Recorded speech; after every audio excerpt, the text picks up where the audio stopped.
عناوين النشرة: حزب الازدهار الحاكم في إثيوبيا ينظم دورته التدريبية السنوية للكبار القادة.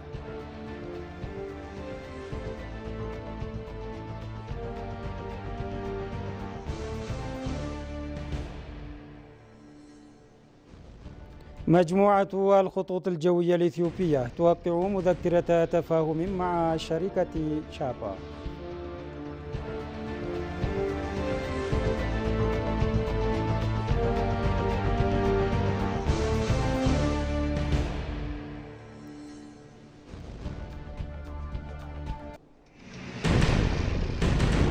مشاهدينا الكرام، أهلا وسهلا ومرحبا بكم. هذه نشرة إخبارية تأتيكم من قناة هيئة الإذاعة والتلفزيون الإثيوبي، نقدمها لكم من عاصمة أديس أبابا. بدأ حزب الازدهار الحاكم في إثيوبيا دورته التدريبية السنوية للكبار القادة، ويستمر التدريب على مدار 10 أيام متتالية تحت شعار التنمية القطاعية في ظل حكومة المدمر. وسيتم خلال التدريب عرض مواضيع متنوعة تهدف إلى بناء المعرفة والمهارات والقدرة القيادية حسب ما أفادت المصادر. وسيشارك في التدريب أكثر من 2000 من كبار القادة من المستويين الفيدرالي والإقليمي. وبالتوازي مع التدريب سيتم تنظيم زيارات ميدانية لمواقع المشاريع التنموية.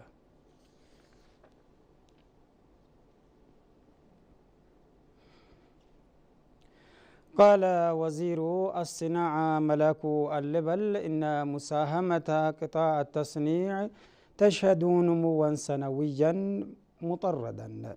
وأوضح أن قطاع التصنيع في إثيوبيا يتحسن عاما بعد عام ويساهم في دعم الاقتصاد.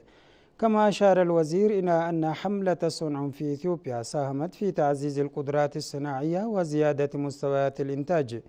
وأضاف أنه تم رفع مستوى وعي المصنعين بأهمية الاستغلال الموارد الطبيعية والبشرية الغنية في إثيوبيا لتعزيز الإنتاج المحلي وزيادة الصادرات. وأكد أنه تم التعامل مع التحديات التي تواجه القطاع الصناعي على المدى القصير والبعيد، مما أدى إلى نمو في قدرات الإنتاج المحلي وتقليل الاعتماد على الواردات. وقال إن حملة صنع في إثيوبيا تعزز القدرة الإنتاجية للمؤسسات الصغيرة والمتوسطة. وكشف الوزير أن القطاع نما بنسبة 4.8% في السنة المالية الإثيوبية عام 2014، وارتفع إلى 10.3% في السنة المالية عام 2017. ومن المتوقع أن يتجاوز 12% في السنة المالية عام 2018.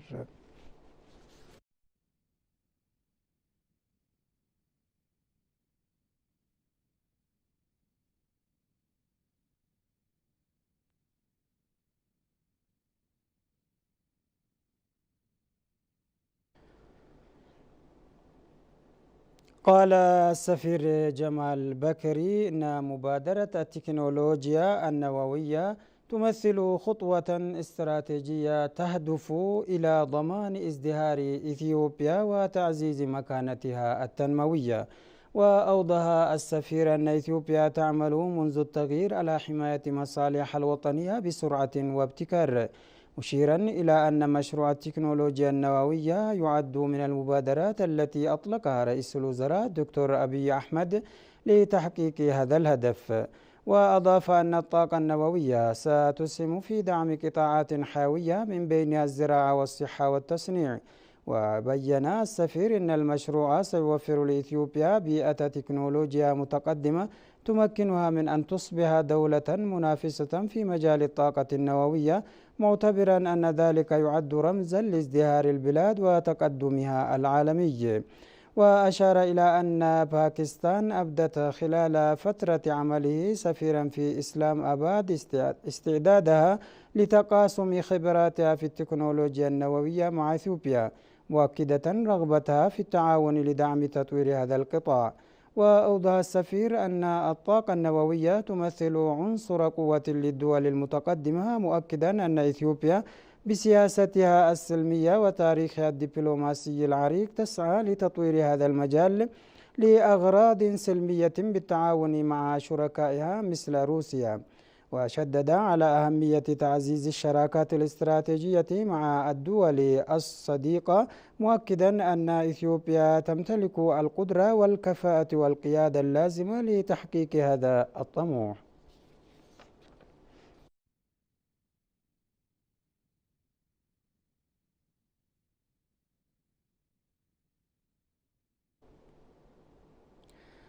قال نائب المدير العام لهيئة البن والشاي الإثيوبية تاغو نورو إنه تم إنتاج البن في السنوات الأخيرة بجودة وكمية عاليتين باستخدام التكنولوجيا الحديثة وبعيدا عن أساليب الإنتاج التقليدية. كما أضاف أنه تم إصلاح نظام تسويق البن الذي كان يتسم بالتعقيد، وقد ساهمت هذه المبادرات في زيادة الدخل من صادرات البن بالإضافة إلى تعزيز إنتاج البن وإنتاجيته. وأشار إلى أنه يجري العمل على تطوير استخدام أصناف محسنة قادرة على تحمل تغير المناخ لزيادة جودة وإنتاجية البن في إثيوبيا. ومن جانبه قال نائب رئيس الجمعية الوطنية الإثيوبية للبن زاريكون قماسة إن الجمعية تأسست بهدف حل التحديات في سلاسل توريد البن وتعزيز إنتاجه وإنتاجيته. وأشار إلى أن مصدر ومورد البن لم يكونوا مايلين لدعم المزارعين الذين ينتجون أكثر من 94% من إنتاج البن، سواء من الناحية الفنية أو غيرها. وأوضح نائب الرئيس أنه هذا الموقف منع المزارعين من إنتاج البن بكميات كبيرة وجودة جيدة، وحرمهم من الحصول على الفوائد المناسبة من المنتج. ووفقا لزاريهون فقد صممت الجمعية برنامج لدعم صناعة البن من خلال البحث وتوزيع المدخلات الأساسية على المزارعين لزيادة إنتاج البن وإنتاجيته. ويعد البن جزءا حيويا من اقتصاد البلاد، حيث يمثل نسبة كبيرة من عائدات الصادرات ويوفر سبل العيش لملايين الأشخاص.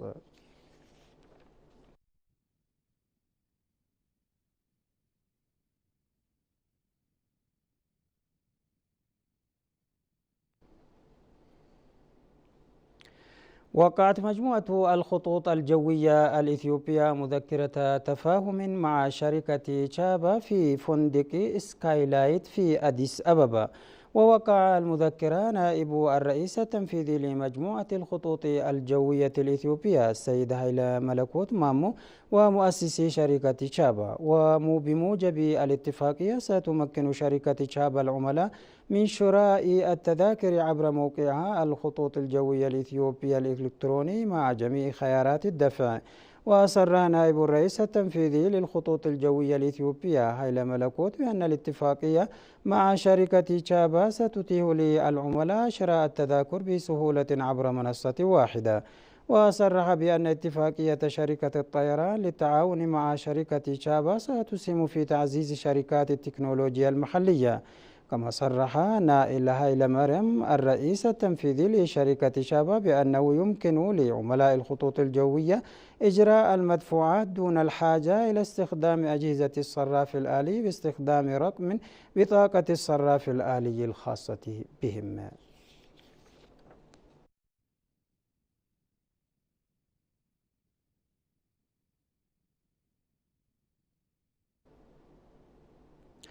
افتتح أمس في قاعة ميلينيوم معرض الثروة الحيوانية وتربية الحيوانات بمشاركة واسعة من ممثلي قطاع الثروة الحيوانية من داخل إثيوبيا وخارجها، وبحضور سفراء وخبراء ومستثمرين في المجال. ويستقطب المعرض الذي يستمر 3 أيام أكثر من 5000 زائر من دول شرق إفريقيا وعدد من الدول الأخرى، إلى جانب مشاركة أكثر من 100 جهة فاعلة من 14 دولة. ويهدف الحدث إلى عرض أحداث التقنيات والحلول المتكاملة في مجال الثروة الحيوانية وتعزيز سلاسل القيم والأسواق الاستثمارية في هذا القطاع الحيوي، والذي يعد من ركائز الاقتصاد الوطني في المنطقة. ويشكل المعرض منصة لتبادل الخبرات والمعارف بين الدول المشاركة والاستفادة من التجارب الناجحة في تطوير الإنتاج الحيواني وتحسين جودة المنتجات. وأشارت الجهات المنظمة إلى أن الحكومة الإثيوبية تعمل حاليا على تنفيذ برامج مدته 4 سنوات لزيادة إنتاج الحليب والبيض ولحوم الدواجن والعسل بشكل ملحوظ ضمن مبادرة لمات ترفات التي تهدف إلى رفع الإنتاجية وتعزيز الأمن الغذائي.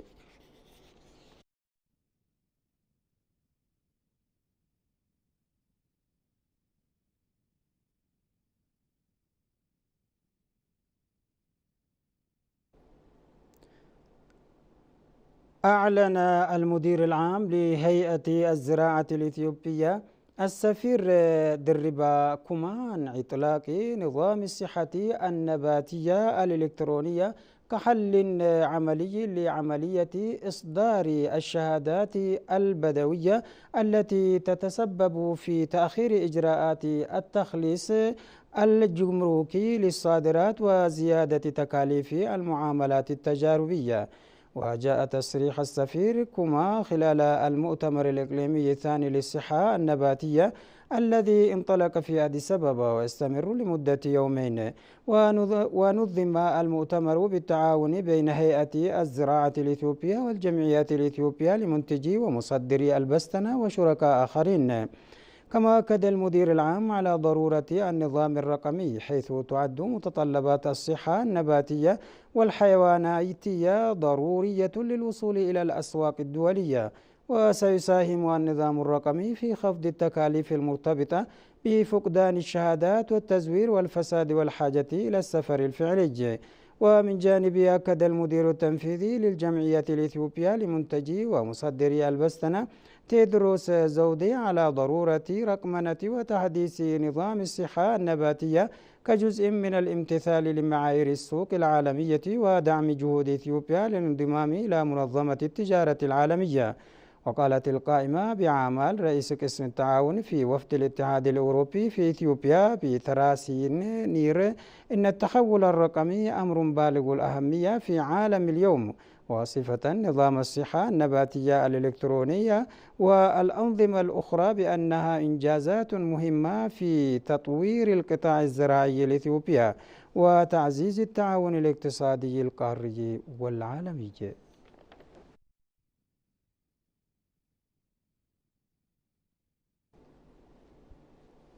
مشاهدينا الكرام، قبل ختام النشرة نذكركم بأبرز ما جاء في الأخبار. حزب الازدهار الحاكم في إثيوبيا ينظم دورته التدريبية السنوية لكبار القادة.